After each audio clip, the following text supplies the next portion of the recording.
Assalamualaikum warahmatullahi wabarakatuh. Kami dari kelompok 6 akan mempresentasikan tentang kontur dan representasinya. Sebelum itu, perkenalkan, nama saya Muhammad Samsul Arifin dan dua rekan saya yaitu Muhammad Kiki Ramadhani dan Langit Nur Adi Isnin Rahmani. Oke, kita lanjut saja ke materi. Kontur dan representasinya. Pendeteksi tepi menghasilkan citra tepi yang berupa citra biner. Piksel tepi berwarna putih, sedangkan piksel bukan tepi berwarna hitam. Tetapi tepi belum memberikan informasi yang berguna karena belum ada keterkaitan antara suatu tepi dengan tepi yang lainnya. Citra tepi ini harus diproses lebih lanjut untuk menghasilkan informasi yang lebih berguna yang dapat digunakan dalam mendeteksi bentuk-bentuk sederhana, misalnya garis lurus, lingkaran, elips, dan sebagainya. Pada proses analisis citra, rangkaian piksel-piksel tepi yang membentuk batas daerah disebut kontur. Kontur dapat terbuka dan tertutup. Kontur tertutup berkoresponden dengan batas yang mengelilingi suatu daerah.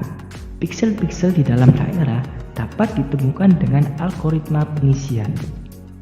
Batas daerah berguna untuk mendeskripsikan bentuk objek dalam tahap analisis citra, misalnya untuk mengenali objek. Kontur terbuka dapat berupa fragmen garis atau bagian dari batas daerah yang tidak membentuk sirkuit.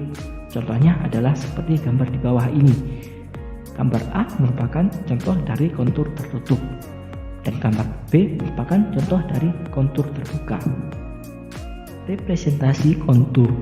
Representasi kontur dapat berupa senarai tepi atau berupa kurva. Senarai tepi merupakan himpunan terurut piksel-piksel tepi.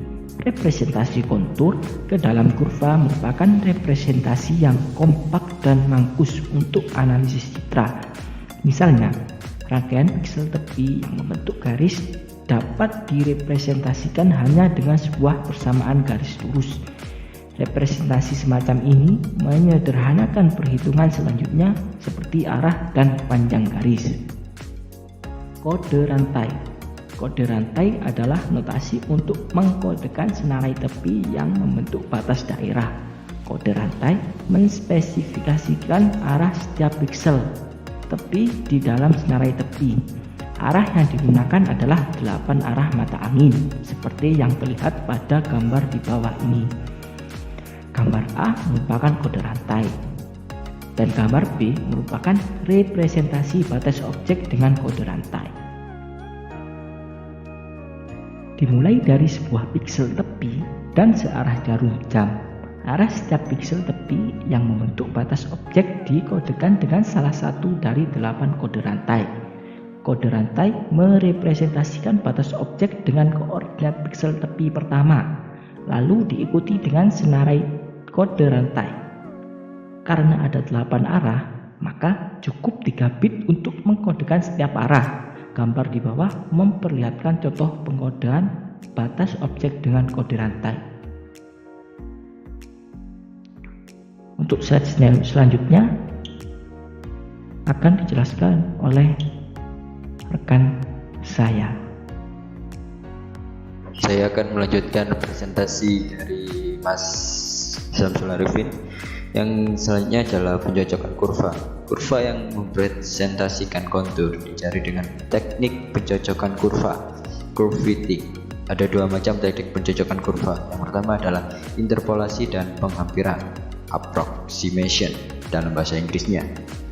Interpolasi kurva adalah mencari kurva yang melalui semua piksel tepi, sedangkan penghampiran kurva adalah mencari kurva yang paling dekat melalui piksel-piksel tepi tetapi tidak perlu melalui semua piksel tersebut. Transformasi Hopf. Transformasi Hopf menspesifikkan kurva dalam bentuk parametrik. Kurva dinyatakan sebagai bentuk parametrik XU, YU. Dalam parameter U, bentuk parametrik tersebut menspesifikkan titik-titik sepanjang kurva dari titik awal kurva P1 ke titik akhir P2. Panjang kurva seperti ada yang dalam gambar. Transformasi Hawk menggunakan mekanisme voting untuk mengestimasi nilai parameter. Setiap titik di kurva menyumbang suara untuk beberapa kombinasi parameter. Parameter yang memperoleh suara terbanyak terpilih sebagai pemenang. Pada awalnya, transformasi Hawk dinyatakan untuk mendeteksi garis lurus. Namun, ia juga dapat digunakan untuk mendeteksi kurva sederhana lainnya seperti lingkaran dan elips. Pembahasan dimulai dengan transformasi Hawk untuk mendeteksi keberadaan garis lurus di dalam citra tepi. Mendeteksi garis lurus.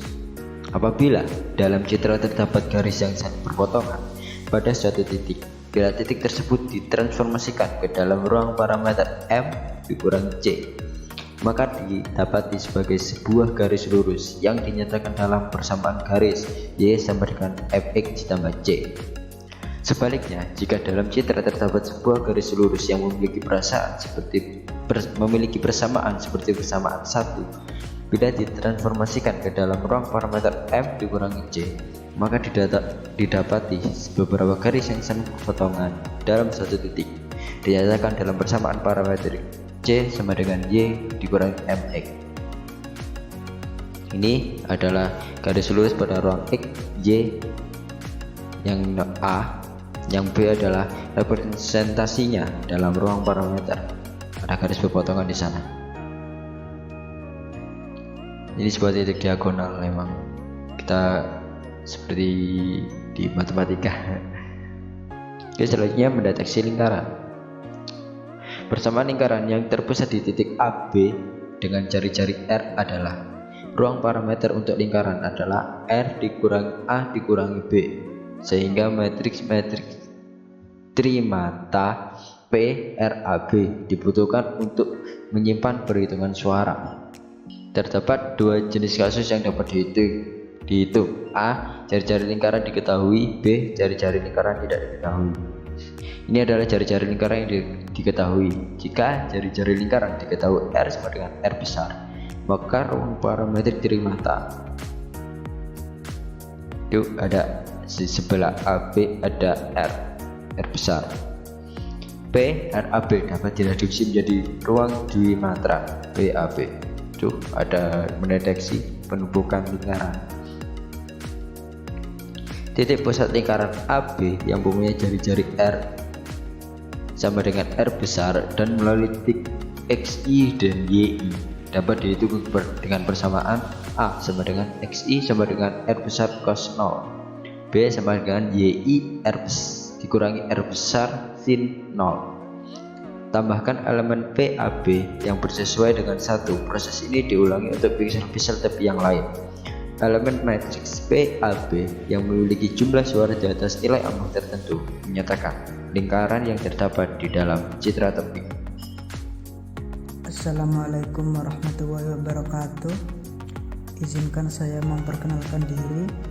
Nama saya Langit Nur Adi Isnin Rahmani, NIM 118228-065. Saya akan melanjutkan slide ke-14. Kasus 2. Jari-jari lingkaran tidak diketahui. Jika jari-jari lingkaran tidak diketahui, maka penumpukan suara dilakukan untuk semua nilai R. 0 kurang dari R kurang dari sama dengan R maksimal. Nilai A dan B untuk piksel tepi, XI dan YI dihitung dengan persamaan A sama dengan XI dikurangi R cos 0, B sama dengan YI dikurangi R sin 0, dan elemen PRAB yang bersesuaian dinaikkan 1. Proses ini diulangi untuk piksel-piksel tepi yang lain. Elemen matriks PRAB yang memiliki jumlah suara di atas nilai ambang tertentu menyatakan lingkaran yang terdapat di dalam citra tepi. Untuk mengeliminasi nilai R, maka persamaan di atas dapat dimanipulasi menjadi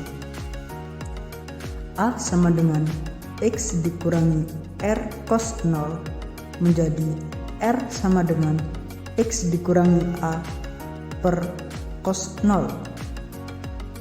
B sama dengan Y dikurangi R sin 0 menjadi B sama dengan Y dikurangi X dikurangi A dibagi cos 0. Sin 0 sama dengan Y dikurangi dalam kurung X dikurangi A tutup kurung tan 0. B sama dengan A tan 0 dikurangi tan 0 plus Y. Dengan demikian, maka ruang parametrik trimatra PRAB dapat direduksi menjadi ruang dwimatra. PAB untuk semua nilai R yang dalam hal ini A1 kurang dari A kurang dari sama dengan AK. Nilai ordinat B dari titik pusat lingkaran AB yang melalui titik XI dan YI dapat dihitung dengan persamaan 11. Lalu tambahkan elemen PAB yang bersesuaian dengan 1. Proses ini diulangi untuk piksel-piksel tepi yang lain. Elemen matriks PAB yang memiliki jumlah suara di atas nilai ambang tertentu menyatakan lingkaran yang terdapat di dalam citra tepi. Selanjutnya, gambar di bawah ini memperlihatkan hasil transformasi Hawk untuk mendeteksi lingkaran dari citra slope dengan menggunakan nilai ambang T sama dengan 30. Gambar A adalah gambar citra slope, sedangkan gambar B adalah hasil deteksi lingkaran dengan transformasi Hawk. Selanjutnya, transformasi Hawk untuk mendeteksi bentuk sembarang. Transformasi Hawk dapat dirampatkan untuk mendeteksi sembarang kurva yang berbentuk fxa sama dengan 0, yang dalam hal ini x adalah vektor peubah dan a adalah vektor parameter. Memori yang dibutuhkan untuk matriks parametrik PA meningkat menjadi KA yang dalam hal ini Q adalah jumlah parameter. Tahapan yang dilakukan adalah yang pertama, tentukan lokasi pusat penumpukan suara.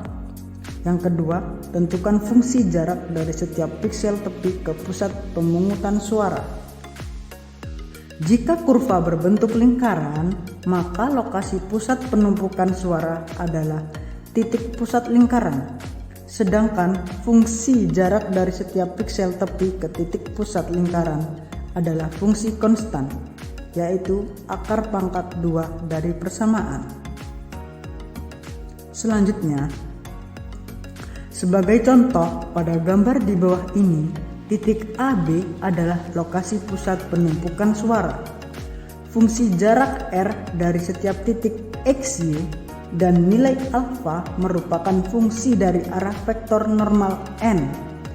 Untuk setiap piksel tepi XY dengan sudut arah tepi 0, lokasi pusat penumpukan suara dihitung dengan rumus A sama dengan X dikurangi R0 cos alpha 0. B sama dengan Y dikurangi R0 sin alpha 0. Gambarnya seperti di bawah ini.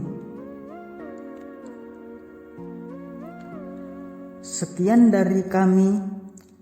Jika ada salah kata, kami mohon maaf sebesar-besarnya. Assalamualaikum warahmatullahi wabarakatuh.